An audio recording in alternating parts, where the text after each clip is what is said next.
Ang buong akala ko ay wala nang natitirang mga kaaway sa loob ng palasyo. Simula nang nawala si Tabon at Valtor. Ipapahanap ko kung sino ang nagtangkang pumaslang kay Daron at Cedro. May pagtatangi ka ba sa kanya? Tama nga ang aking kutob. Umiibig ka nga sa amin ni Ave. Nasaksiyan ko rin ang paglayo ng 2 buwan sa Kalangitan kanina. Tsak kung maaaring kagagawa nito ni Batalumang Halia. Batalumang Halia? Siya ang bataluman ng 2 buwan, anak. Tila. Bandi Ivy! Hindi na namin kaya! Kailangan na namin ng iyong tulong! Lubos akong nagpapasalamat sa iyong pagbaba mula sa buwan upang dinggin ang aking panalangin at tulungan kami. Bakit bigla ka na lamang naglaho nang hindi man lang nagsasabi sa amin? Ngunit wala ka nang dapat pagkabahal. Sapagkat nasa akin na muli ang aking brilyante. Paano mo nabawi ang brilyante mo? Isasalaysay ko na lamang ang mga nangyari sa ating paglalakbay. Saan tayo magtutungo, Adam? Kay Gargan. Kaya tayo na. At dadalhin ko kayo sa kanya ngayon.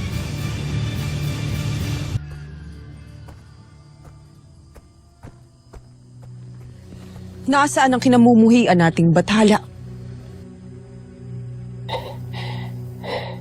Dito ko siya iniwan ng nakaratay at duguan.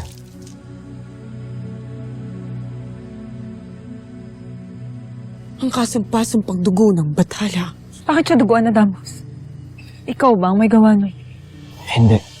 Ngunit nakatitiyak ako ng malakas at makapangyarihan ng kanyang nakaharap. Kaya siya nadaig ng ganon. At nakatitiyak rin ako na buhay pa siya. At kinuha siya ng mga umatake sa akin nung pagtangkaan kong tapusin ang kanyang buhay. Sigurado akong buhay pa si Gargan.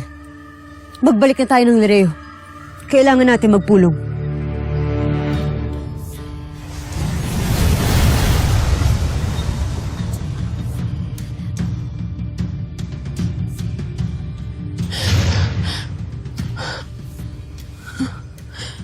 Bakit hindi ko magawang mapalis sa aking kamay yung dugo ni Gargan?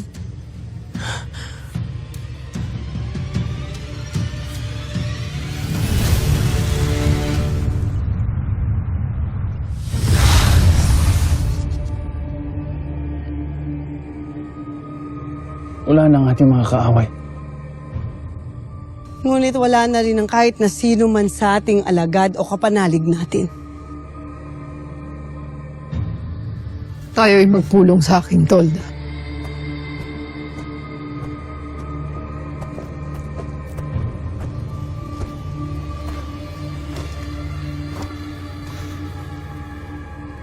Ano ang nangyari sa bathala? Bakit siya sugatan? Wala kaming alam. Lalo't wala kami nasaksihan sa nangyari. Ngunit naabutan namin ng isang sangre si Adamos. Nabawi niya sa ating Panginoon ang brilyante. Paano nangyari yun? Na nadaig siya ng sangre lamang? Tama. Akala ko ba siya ay isang bathala? Magbabayad yan si Adams. Ako ang magpaparusa sa ginawa niya sa ating bathala. Bago kayo magbanta at magbalak ng kung ano-ano, unahin na muna natin si Gargan.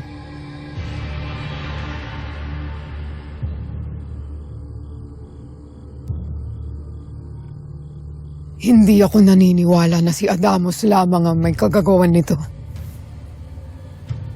Mayroon siyang nakalaban na higit na mas malakas na kapangyarihan. Ito ang may gawa nito. Lalo na't nagawa siyang sugatan.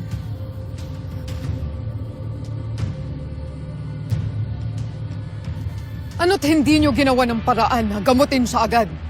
Paumanhin, Mitena. Ngunit wala akong batid kung paano ko siyang gagamutin.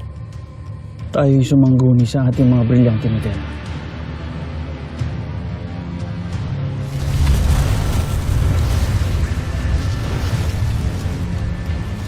Mga itim na brilyante. Aming hinihingi ang iyong tulong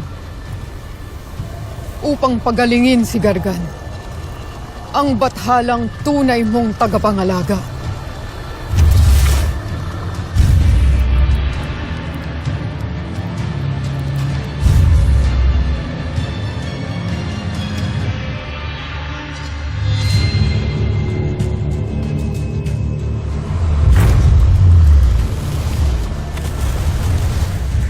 Kailangan nating makahanap ng nilalang at painumin sa bathala ang kanyang dugo. Yun ang magpapagaling kay Gargan. At sino naman ang ating iaalay? Ako na maghahanap ng ating alay. Ngunit baka mahuli na ang lahat kung maghahanap ka pa ng iaalay. Bakit hindi na lamang isa sa dalawang sapiryan na ito? O hindi kaya ang mortal na ito? Bakit ako? Porket tao, isa-sacrifice mo na. Tama si Agani. Nararapat lamang na isa sa atin ang mag-alay. Kaya magpaalam ka na. Hindi. Hindi ako.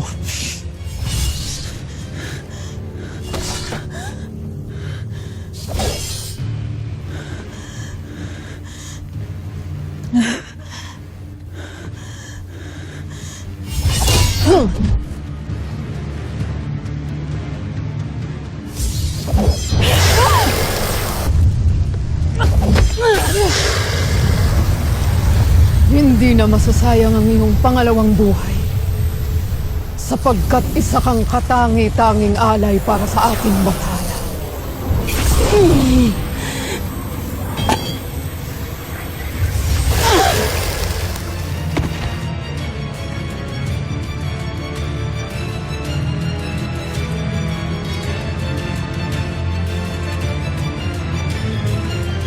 Punuin ng dugo ang kupitang ito at painumin agad kay Gargan.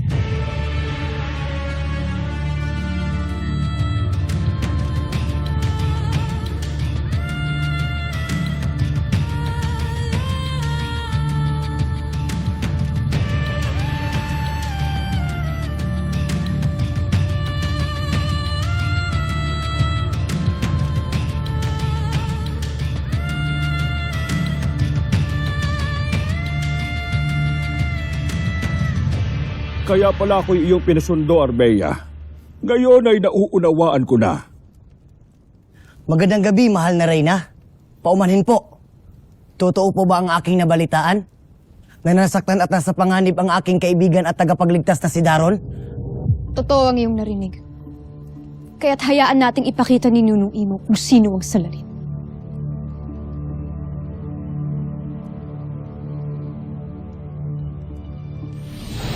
Aking balintataw, ipamalas sa aming lahat ang mukha ng nilalang na nagtangka sa mga minayabing lingkod ng Hara ng Sapiro.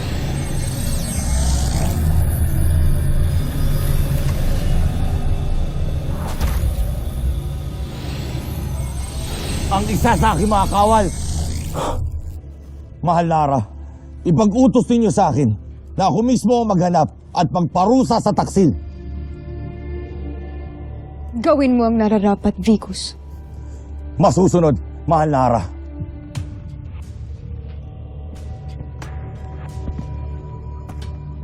Parang sa mundo rin pala ng mga tao ang ganap dito, mahal na Hara. Maraming masasamang loob at mga traidor dito sa Encantadia. Encantadia mo sa mundo ng mga tao. Ang kadiliman ay palaging naghahanap ng puwang. Kahit saan mang daigdig. Kaya kung totoo man na may laso ng sapiro, ay ipinagdarasal ko na hindi ito kakalat sa iba pang kaharian. Lalong-lalo na sa Lorraine.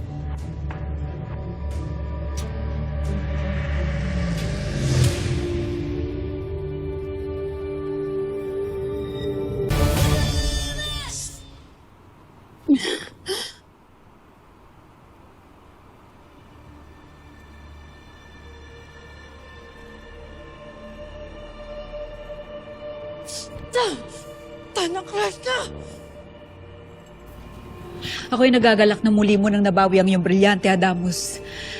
Nakaligtas mo si Gargan sa kanyang pinsala. Batid ko, nakakayanin natin silang labanan, basta't buong inyong brilyante. Ashti,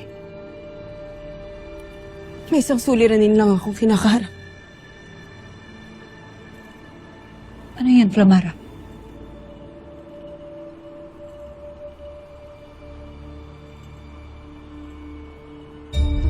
Ito'y dugo ni Gargan na tila hindi mapalis sa aking kamay. Kailangan maalis yan sa kamay mo. Sinubukan ko na ang lahat ng paraan, pero ngunit ayaw nitong matanggal sa aking kamay. Hindi lamang ito basta dugo. Ito ay isang marka na dapat mapalis sa iyong palad. Adamos, gamitin mo ang iyong brilyante ng tubig ngayon din.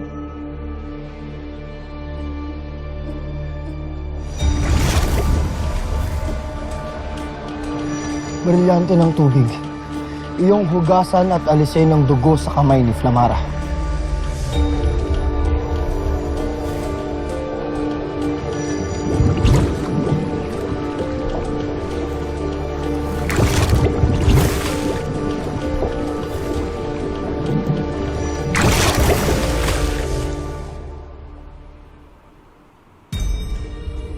Kakaibang dugo. Ayaw pa rin itong mapalis. Kailangan na itong malaman ni Nunong Imaw.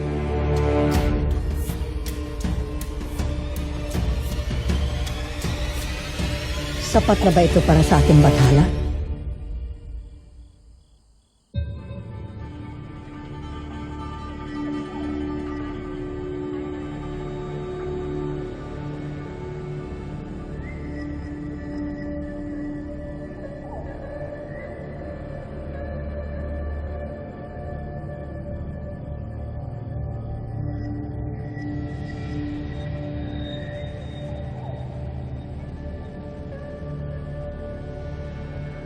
Bakit parang wala namang nangyayari? Sinayang mo ang buhay ni Agan para lang sa balag. Vrakul, Mitena. Vrakar.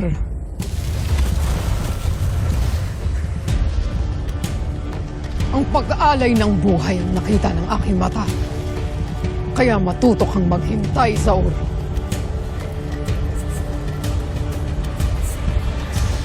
Tahimik ka na!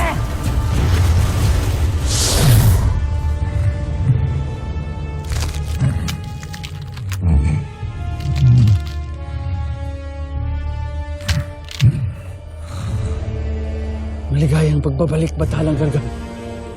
Akala namin ay... Aking bathala, ano ang nangyari sa iyo? Sino ang pangahas na nanakit sa iyo? Bandi Ivy!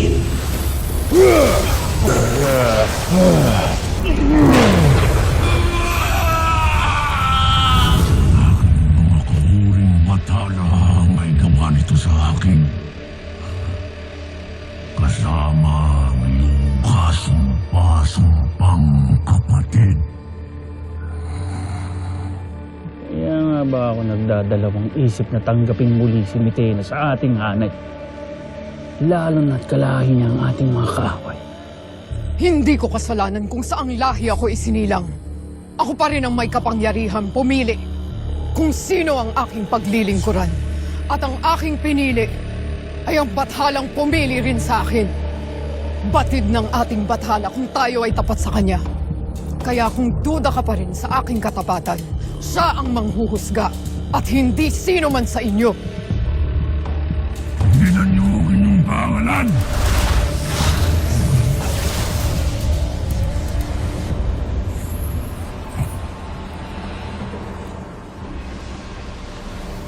Bakit wala na sa akin ng brilyante na tubig? Panginoon, nakita namin ni Valtor kung paano ito nabawi muli ni Adamos nung ikaw ay sugatan at walang malay.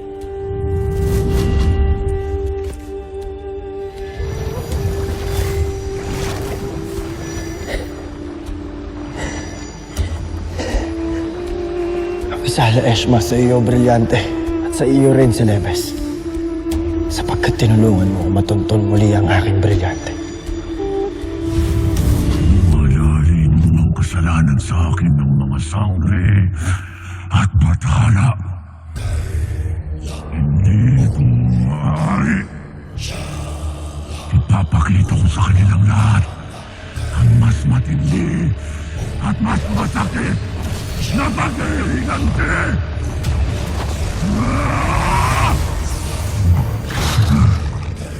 Kahit lumapit kayong lahat sa akin at pakinggan ninyong mabuti ang ating gagawing akbang laban sa ating mga kaaway.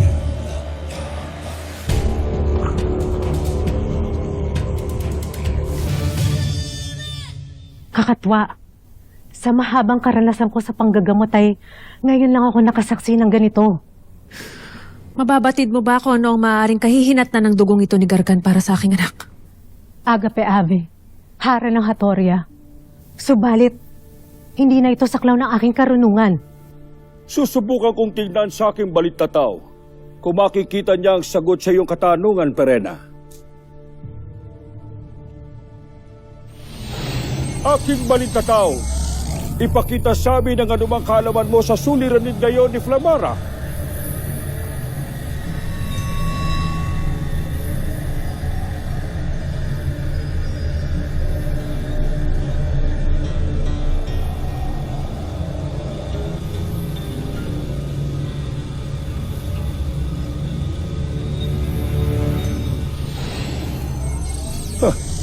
Aba, magiging aking balintataw ay walang maibigay na kasagutan.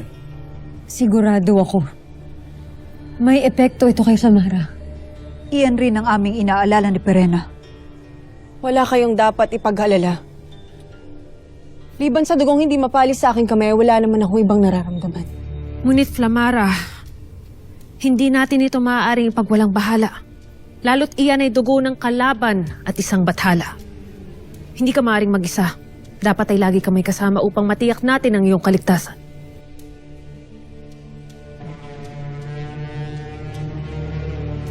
Ano ang ingay na iyon? Iyon ay tunog ng babala mula sa Hatoria. Hindi lamang ito isang babalaada. May masamang nangyayari sa Hatoria. Tayo na! Sumama din kayo sa kanila, mga sangre. Kami nang bahala dito na, Alena. Mag-iingat kayong lahat. Tayo na!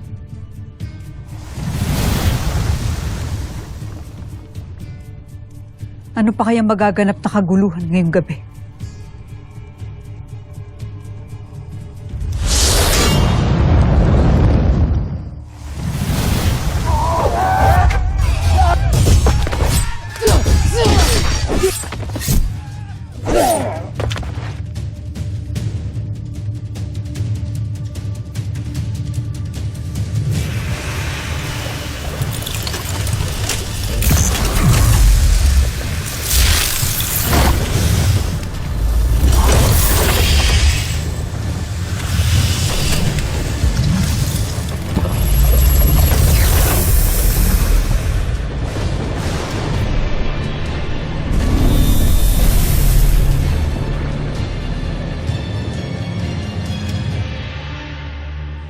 Mitena. Kay lakas naman ang iyong loob na sumugod sa aking nasasakupan. Kayo talaga ang hinahanap namin. Tanggap ko na hindi ka na magbabago kailanman, Mitena. Ninais ko. Ngunit sadyang mga taksil kayong lahat. Mag-iingat ka sa iyong pananalita. Ano't kayo lamang ang dumating upang kami harapin ninyo? Nasaan ang sangre na tagapangalaga ng brilyante ng apoy?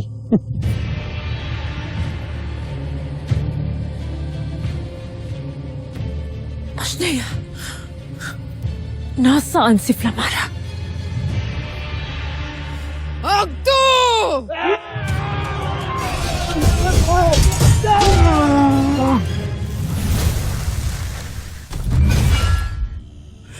Anong aking ginagawa rito?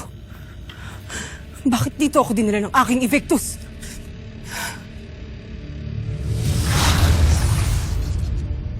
Dahil sa aking dugo, Flamara.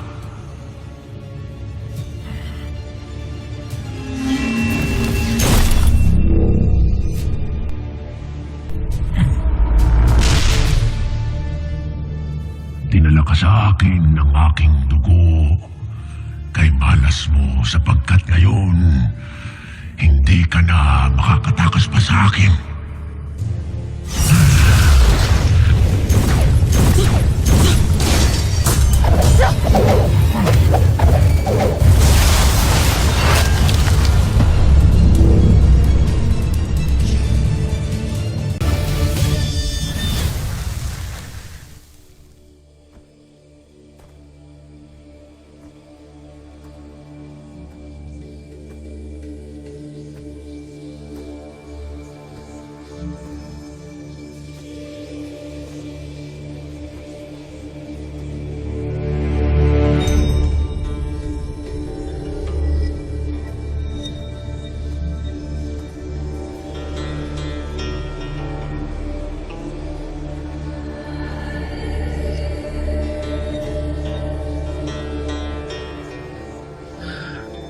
Kaya maranasan ka.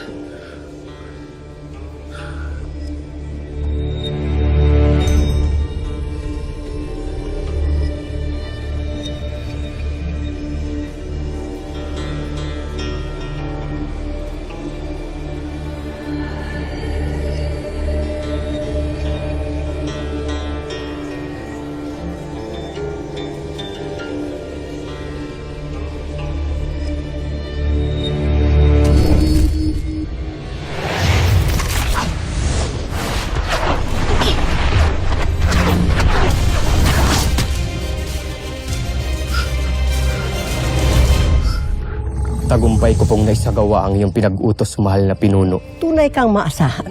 Ang aking pabuya. Ay makukuha mo sa sandaling maangkin ko na ang sapiro. Pakawalan mo sila, Banea Gargan! Tila kusang lumalapit sa'yo ang aking kamay.